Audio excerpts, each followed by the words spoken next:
So I want to ask you about how much confidence it takes to be up there. You said something that Anthony Jackson told you as encouragement, a line that I really like, that, quote, on your worst day, you're still a bad motherfucker. That's actually a Steve Gadd quote. Uh-huh. And Steve used to tell that to Anthony because Anthony used to get real depressed if he did a wrong thing or not perfect thing. And Steve Gadd used to say this to Anthony Jackson. And then Anthony was my first bass mentor, or just mentor in general. For people who don't know, he's a legendary bassist. He's a legendary bassist. And I started playing the bass when I was 17. And I moved to New York. And I met Anthony, and he started mentoring me, but in a very not typical way. Like he would just sit in his car with me for hours and talk music. And you guys just listen to music and analyze it? Exactly. And that was the best form of learning, I think. Just like, well, what do you perceive here? And, well, I heard this. And just discussing that. Jazz, usually? Or no, all styles of music. And, yeah, he told me that story about on your worst day. Because, even then, like when I was like 18, 19, I get sad sometimes about performances. Like, I could have done this. It's like, I don't do that anymore, thankfully, or I'd be miserable. So you always kind of feel pretty good. Yeah. Yeah, now I do. Now it's just I sense the body feeling fatigued, especially if it's a very long show, like the ones I just did with 3-hour shows, and we did, 1 to 3 hour sound checks. So that's a lot of physical activity every day. So I just feel the body being tired, like fatigued. The ears are fatigued. That's about it.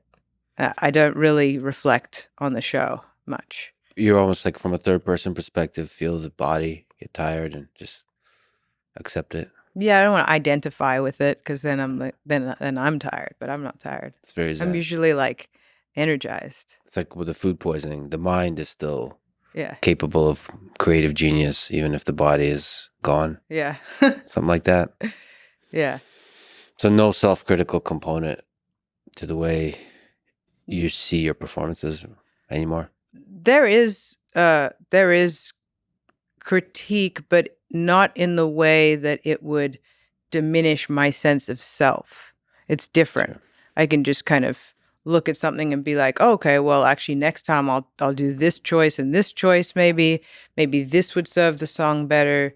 Maybe this would help the groove feel more like this, but it's not like I suck because I did this and I'm a loser. And like, do you think that's bad? Because when I asked that question, I had a self-critical thought that why did you ask that question? That's the wrong question. I always have the self-critical engine running. Is it necessarily a bad thing?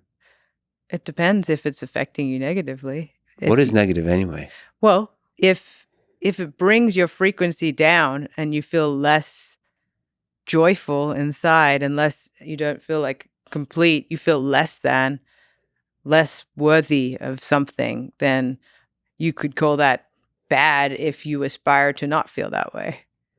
Yeah, I aspire to not feel that way in the big picture. Yeah. But in the little picture, like there's a little pain is good. That's fair. So confidence. You seem like in this performance, you seem confident.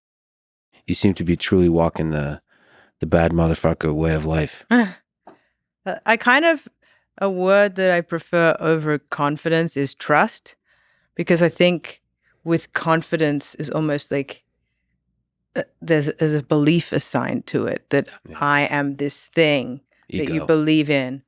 Whereas trust is just simply knowing that you can get up there and handle whatever is going to come your way. Mm-hmm. And it's more of an open feeling where it's like, yeah, I could do this, sure, but not like I'm a bad motherfucker. Like, you know what I mean?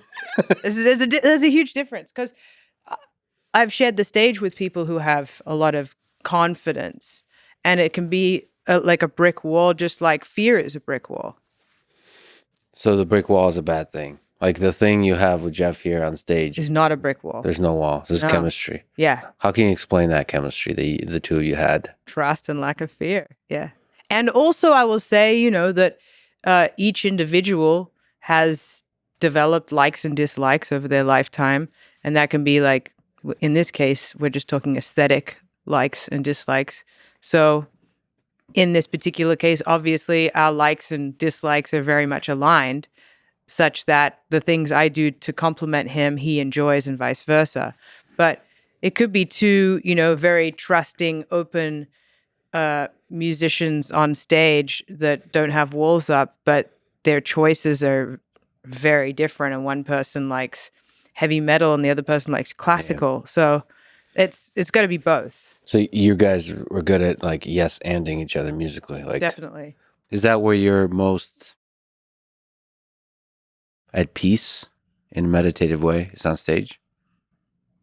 It used to be that it would only be on stage. It started with that. That was almost like my way in to flow state and meditation, was playing music. And then back in the day when I'd kind of crash after shows, I wanted to change that. I wanted to always feel like I'm in flow state.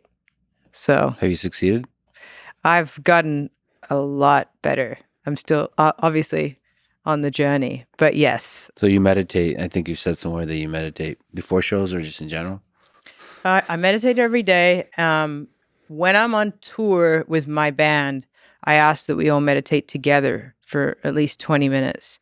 And I don't dictate which type of meditation. I don't put on a guided meditation because everyone has their own thing they want to do. Maybe someone might be praying in their head. It doesn't matter. It's just the idea that we all put our phones down and we all are in one room connecting energetically, spiritually, and just letting our lives go for a second. And then we walk straight on the stage, and it's always really connected. And there were a couple gigs where we ran out of time for that, and I could tell there was a major difference in the performance.